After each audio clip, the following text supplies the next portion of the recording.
the defender. You've already learned how to spot simple checkmates, and you've learned many other types of tactics you can use to create winning positions, like discovered attacks, removing the defender, and sacrifices. It's time for you to start looking deeper and deeper into the position and find checkmate in 3 moves. This actually means 3 of your moves and 2 of your opponent's moves, so you're looking pretty deep into the position.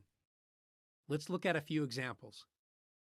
In this position, white has doubled rooks on the f-file, and black has only 1 rook on the back rank. Notice the black rook on a8 and the king on g8 both guard f8. What if we could move the king and force it to the corner to h8? Then there would be only 1 protector on f8, and the rooks would be able to work together and deliver checkmate. Can you see the mate in 3? Knight e7 check. Forces the king to h8.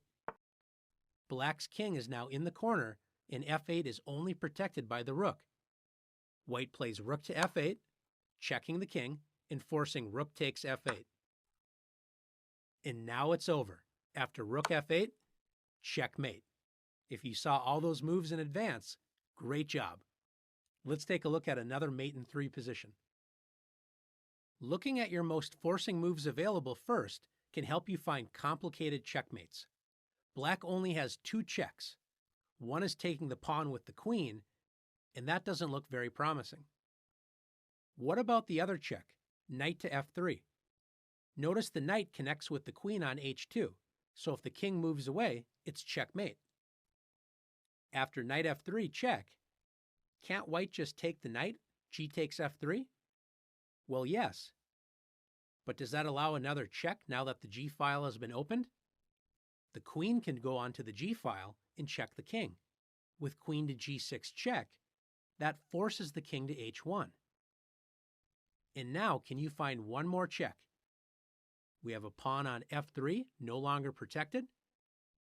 Aha, the bishop on b7 could capture the pawn and deliver checkmate.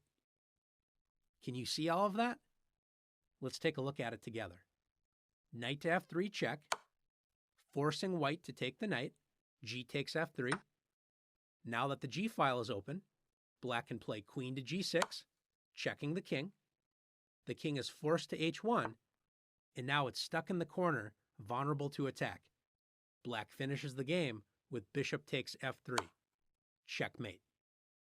Let's look at one more position together. In this position, white appears to be in serious trouble as black is threatening queen to b2, checkmate. There doesn't seem to be a good defense. Maybe white can't defend, but can white attack? There is a force mate in 3 for white. Since white is about to get checkmated, every move needs to be a check. Can you find it? If only white's queen could move to h7, imagine that position. A queen on h7 for white would be a checkmate. Can white somehow get the queen there? Yes. After rook h8, the king is forced to take the rook and enter the h-file. Can white's queen deliver a check on the h-file? Yes. Queen h5. The king is forced to g8, and now it's mate in 1. Queen h7. Checkmate. Great work solving checkmate in 3 problems. Now